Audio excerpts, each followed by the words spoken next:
चर्चा करने के लिए हमारे साथ तमाम अतिथि मौजूद हैं। आदेश भारद्वाज है प्रवक्ता कांग्रेस से, रत्नाकर सिंह है नेता बीजेपी से, दिनेश सिंह है राजनीतिक विश्लेषक। सभी का बहुत बहुत स्वागत। आदेश भारद्वाज जी, कितना मायने रखता है झारखंड का ये चुनाव और कहां तक कांग्रेस की अप्रोच, क्या लगता है? देखिए, हर चुनाव महत्वपूर्ण होता है और वहाँ के लोगों की समस्याओं के समाधान के लिए, वहाँ के लोगों की दिक्कतों को दूर करने के लिए, वहाँ के बच्चों को उज्जवल भविष्य बनाने के लिए हर चुनाव में हम लोग बातें करते हैं और उसको सरकार बनाने के बाद उसके ऊपर काम करते हैं। लेकिन रत्नाकर जी की बहुत ही अच्छे व्यक्ति हैं, लेकिन पार्टी का जो काम करने का तरीका रहा है, वो आदरणीय प्रधानमंत्री जी हो या इनके दूसरे राज्यों के बड़े नेता हो, जो वो कहते हैं उनकी करनी और कथनी में अंतर है। आदरणीय प्रधानमंत्री जी भी मुद्दों की बात नहीं करते, राज्य के अंदर लोगों को जो दिक्कतें उनकी बात नहीं करते। विदेश में डंका बज रहा है, लेकिन देश को कुछ मिल नहीं नहीं रहा। आदेश जी, आप कह रहे हैं देश में मुद्दों की डंका बात बज नहीं रहा है। करते प्रधानमंत्री ने तो वो मुद्दा भी उठा दिया जो राजीव गांधी के वक्त का था। साफ तौर पे कह दिया कि आप तो आदिवासियों के आरक्षण के विरोधी हैं। इसमें क्या कहेंगे बस आप? बस बस यही इस देश का दुर्भाग्य है कि मणिपुर की बात नहीं करते। आज से 50 भाई साल पहले झारखंड क्या की बात पहले परिस्थिति करी थी, जाएगी ना, जहाँ चुनाव है। आज से 50 साल पहले क्या परिस्थिति थी, और वनवासियों को, इन आदिवासियों को वनवासी और ये तरह तरह के नाम देके उनकी जमीनों को हड़पना, उनको वहां से बेदखल करना। मणिपुर में भी तो यही करना चाह रहे हैं। आदेश जी, अभी तो मणिपुर में नहीं झारखंड जाते का जिक्र हो रहा है ना, प्रधानमंत्री जी, लोकसभा वहाँ चुनाव नहीं है आदिवासी ना। नहीं है, आदेश वहाँ जी, वनवासी नहीं है, आदेश जी, आप बात वहाँ समझ रहे हैं मैं क्या कह रही हूँ? है। आदेश जी, लोकसभा वहाँ के चुनाव नहीं है, मुख्यमंत्री का इस्तीफा नहीं होता। विधानसभा चुनाव है। झारखंड के मुद्दे की बात हो रही है अभी आप कहाँ इसीलिए तो कह रहा हूँ नेशनल लेवल पे जा रहे हैं? रत्नाकर जी जुड़े, चलिए आपकी बात आ गई। चलिए आप ही का प्रश्न मैं रत्नाकर जी से पूछ लेती हूँ। रत्नाकर जी, मणिपुर का जिक्र, आदेश जी, 50 साल पहले बात कर रहे हैं, मैं आज की बात कर रहा हूँ। आदेश जी, गुनाहगार हूँ। आप ही की बात मैं बीजेपी से कर लूं। मैं आज की बात कर रहा हूँ तो भी गुनाहगार हूँ। प्रधानमंत्री 50 साल पहले की बात करते तो भी गुनाहगार नहीं है। प्रधानमंत्री जिसके लिए जिम्मेवार है उसकी बात नहीं करते। चलिए रत्नाकर जी, आगे बात रत्नाकर जी के पास चले जाते हैं। रत्नाकर जी, मुद्दे क्या होंगे, असल के मुद्दे बताइए। किन पर चुनाव लड़ा जा रहा है और जनता के बीच में क्या कुछ जरूरी चीजें आपको नजर आ पा रही हैं जिसमें आप चेंजेस करने की बात कर रहे हैं? दीपिका जी, देखिए, सबसे पहले मैं यही कहना चाहूँगा झारखंड की जनता से कि भगवान बिरसा मुंडा की धरती पे जो आदिवासी हकों की लड़ाई करने के लिए अपने प्राणों तक न्यौछावर कर दिए, उस बिरसा मुंडा जी, भगवान बिरसा मुंडा की धरती पे आज फिर से रोटी बेटी और माटी की लड़ाई। जो सरकार वहाँ झारखंड मुक्ति मोर्चा और कांग्रेस की गठबंधन की सरकार है, उन्होंने दिखा दिया है कि किस तरह से आदिवासियों का हक जो है वो मारने का काम वहाँ पे किया जा रहा है। आदिवासियों की जमीन को छीनने का काम वहाँ पे किया जा रहा है। घुसपैठियों को, बांग्लादेश और रोहिंग्या मुसलमानों को वहाँ पे शरण दिया जा रहा है, जो सीमावर्ती क्षेत्र है वहाँ पे बसाया जा रहा है, और उनको एक षड्यंत्र के तहत वोटिंग आईडी और राशन कार्ड बनाने का काम किया जा रहा है ताकि वोट बैंक जो है इनका बने। किस तरह से मैं एक आंकड़े से समझा देना चाहता हूँ कि 1961 में जहाँ पे आदेश जी, मैं आपके पास आऊंगी, लौटूंगी आपके पास, रुकिए आदेश जी, रुकिए, मैं आपके पास आऊंगी, सभी को लेके आ जाती हूँ चर्चा में। दिनेश सिंह जी, क्या लगता है असल मुद्दे बीजेपी कह रही है वो घुसपैठिए हैं, आदिवासियों का हक मार रहे हैं, मुसलमान आरक्षण को बर्दाश्त नहीं किया जाएगा। हम असल मुद्दों पर देखते हैं। असल मुद्दे एक राजनीतिक विशेषज्ञ के तौर पर आपको क्या नजर आते हैं? दिनेश जी। सभी को प्रणाम दीपिका जी।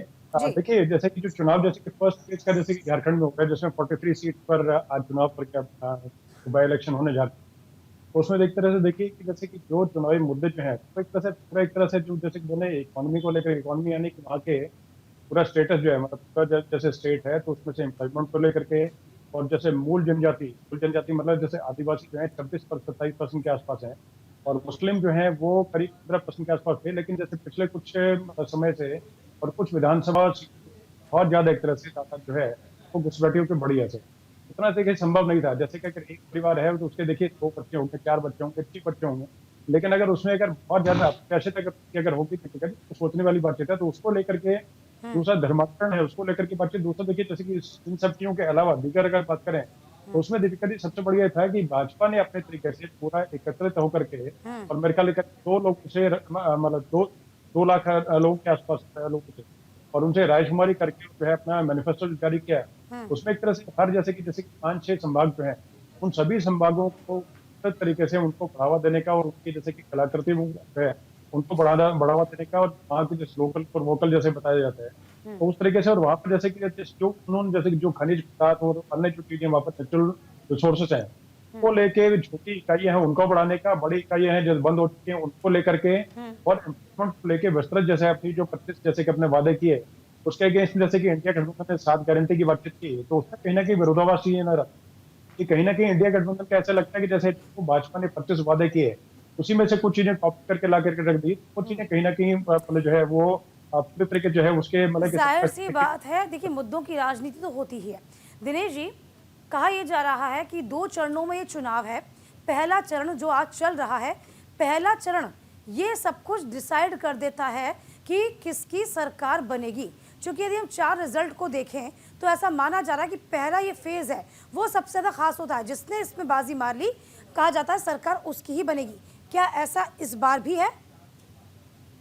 जी बिल्कुल दीपिका जी, जैसे मैंने अभी जैसे कि चर्चा करा तो बीच में बात रहेगी, देखे थे जैसे कि 3 सरनेम, मुंडा, सोरेन और मरांडी, ये 3 तो मतलब कि जैसे आदिवासी सरनेम है, ये पूरे तरीके से छाए रहेंगे। और जैसे कि जो इस टाइम पे हेमंत सोरेन की जो सरकार है, तो उनका एक तरह से मान के चले हैं कि सिर्फ इनके जो पिताजी की जो विरासत थी उसको लेकर के आगे चलने का काम कर, और एक तरह से एक परिवार की पार्टी बन के रह गया। तो चीज के बनाम जैसे कि साथ में मान के चले कि जो आदिवासी जो है उनका सभी का प्रतिनिधित्व जैसे एक तरह से लेकर के, और तीनों जो सरनेम के बड़े नेता जो है भाजपा के पास में है, तो उसकी काट इनके पास थोड़ी मुश्किल होगी। दूसरा जैसे कि मुद्दों की जैसे बातचीत हम लोग कर रहे थे, उसमें भी अगेन चीजें वही है। दूसरा देखते कि अभी जैसे कि 5-6 इनके जो ये जो है उनकी जो प्रतिष्ठा दाव जो है वो साथ लगी है, तो वो किस तरीके से उससे पार पा पाएंगे वो देखने की बात है।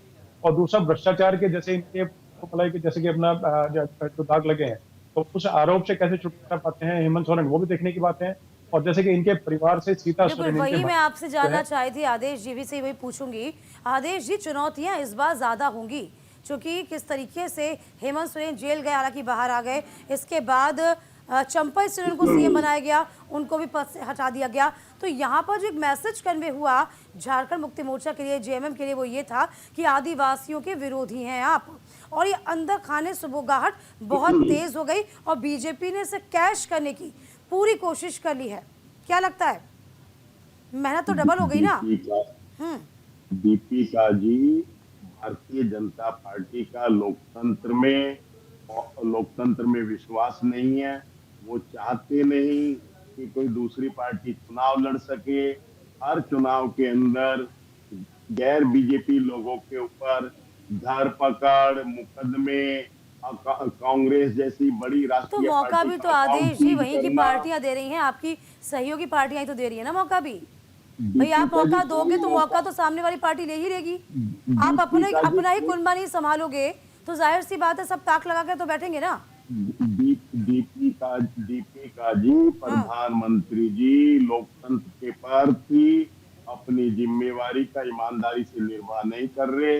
वो हर चीज में किसी तरह से इस तरह से इंस्टीट्यूशन का इस्तेमाल करते हैं कि तमाम गैर बीजेपी पार्टियों के नेताओं को या तो दबाव से अपने साथ जोड़ लिया जाए या उनको इतने प्रेशर में अच्छा, मुझे ये बताइए आदेश जी, आपको असल मुद्दा जो है झारखंड में वो क्या नजर आता है? देखिए साफ तौर पे बीजेपी बोल रही है कि मुसलमान आरक्षण की बात लगातार कही जा रही है, इसका विरोध हम करेंगे। और कल भी देखिए, आपको भी याद होगा, ठीक एक दिन पहले छापामार कार्रवाई हुई, कितने यहाँ पर ऐसे लोग फर्जी कागजात बरामद हुए, धरपकड़ की उनकी कोशिश चल रही है। तो फिलहाल देखिए ना, जो घुसपैठिए हैं वो तो हो ही रहे हैं ना, उससे तो इनकार नहीं कर सकते आप। आदरणीय प्रधानमंत्री जी ने कहा था कि रिलायंस जो है कांग्रेस को टेम्पो भर भर के रुपया पहुंचा रहा है। आप मेरी बात का जवाब क्यों नहीं दे पा रहे हैं? आदेश जी मेरी बात का जवाब भी तो दीजिए। घुसपैठ, मुझे ये बताइए आदेश जी, झारखंड में घुसपैठ हो रही है या नहीं हो रही है, ये बताइए। कोई रेड पड़ी?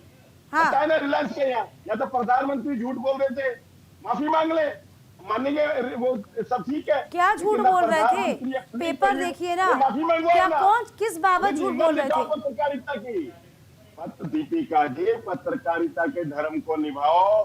पत्रकारिता आदेश सरकार का आदेश भोग जी, बन जाए, पत्रकारिता ये का नहीं है। धर्म हमसे बखूबी सरकार कौन जो निभाएगा? सरकार हम तो छिपाती दोनों से ही है। सवाल दाग रहे हैं, दोनों से ही दो सवाल पूछ रहे सरकारें हैं। नहीं वो और दागे। बात है कि यही आप तो देश का सवालों का दुर्भाग्य जवाब है। नहीं दे पाते तो सवालों को मोड़ने की देश कोशिश का करते दुर्भाग्य हैं। क्या दाग बहरहाल नहीं छिपा रहे हैं। बहरहाल आप बहरहाल दाग नहीं रहे, छिपा रहे हैं। नहीं, जो छिपा कोई नहीं सरकार रहा। छिपाती है, वो आप छिपाते पत्रकारिता हैं। का धर्म जर्नलिस्ट बहुत अच्छे से निभाते हैं।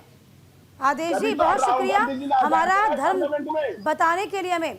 रत्नाकर जी, स्थितियां तो बीजेपी के लिए भी बहुत अच्छी हम नहीं कहेंगे। क्यों नहीं कहेंगे? वो इसलिए क्योंकि यहाँ पर चंपोई सोरेन को जैसे ही आप लेकर आए थे, तमाम जो बड़े चेहरे थे आपके ओबीसी अल्पसंख्यक, उनमें गहमा गहमी हो गई थी कि चंपोई सोरेन को लाकर सुगबुगाहट बढ़ती है। तो फिलहाल अंतर कलह जो है वह बीजेपी में बन सकती है क्या? क्या लगता है आपको? ये चुनौती है जो हम देख पा रहे हैं। रत्नाकर जी। दीपिका जी देखिए, मुझे थोड़ा बोलने का समय दीजिएगा। पहली बार भी मुझे सफिशिएंट जो है टाइम नहीं मिल पाया। मैं आपको बताना चाहता हूँ कि झारखंड में निश्चित रूप से भारतीय जनता पार्टी की सरकार बनने जा रही है और पिछली बार भी अगर आप वोट प्रतिशत उठाकर देख लीजिएगा तो भारतीय जनता पार्टी को ज्यादा वोट प्रतिशत मिला है। और इस बार हमें पूर्ण विश्वास है कि किस तरह से झारखंड को एक भ्रष्टाचार के रूप में एक सरकार मिली और झारखंड की जनता का पैसा जो है वो लेकर अपनी तिजोरी भरने का काम किया गया है, वो झारखंड की जनता देख रही है। अभी देखिए किस तरह से बौखला गए कांग्रेस के प्रवक्ता। अभी इनसे जब छापेमारी पड़ रही है और गलत तरीके से पेपर बनाने वाले को पकड़े जा रहे हैं तो बौखलाहट कांग्रेस के नेता के ऊपर दिख रही है। आपने देखा है कि यही वो रांची क्षेत्र था जहां पे कांग्रेस के सांसद के यहाँ 350 करोड़ रुपए बरामद हुए और वही जेएमएम के एक नेता के जो मंत्री भी रहे उनके यहाँ 35 करोड़ रुपए बरामद हुए। ये कहाँ से पैसे आए भाई? ये जनता के पैसे लूट करके जो आदिवासी के हक की लड़ाई लड़ रहे थे और वो अपना हक जो है पहले जताने की कोशिश कर रहे हैं। मैंने आपके बीच में डिस्टर्ब नहीं किया, प्लीज आप चुप रहिए। आप चुप रहिए आदेश जी, आदेश जी एकदम शांत रहिए। आपके बीच में बोला नहीं मैं। ये आप अभी पत्रकारिता धर्म सिखा रहे थे, अभी कौन सा ये डिबेट का धर्म आप अपना रहे हैं? ये भ्रष्टाचार के रूप में ये आदेश से सबको की बात करने का अधिकार है ना, पूरा मौका आपको दिया था मैंने। रत्नाकर जी को बात करने दीजिए। झूठ का सहारा लेकर अरे ये क्या बात करेंगे? ये महिलाओं का भी सम्मान नहीं करते, महिलाओं की भी बात नहीं मानते। आपने देखा ना दीपिका जी कि किस तरह से। चलिए, ब्रेक का वक्त हो गया है। दिनेश जी, आपसे छोटा सा रिएक्शन लेना चाहेंगे। क्या लगता है लड़ाई में छीका टूटेगा?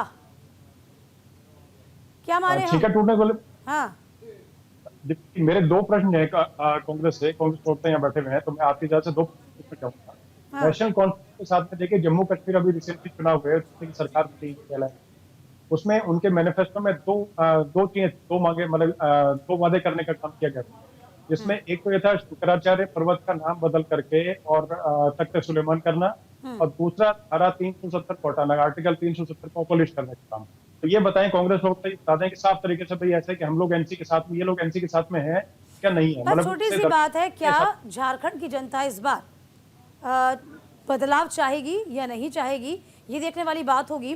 फिलहाल आप तीनों का बहुत शुक्रिया हमारे साथ जुड़ने के लिए। लाडकी बहीण माझी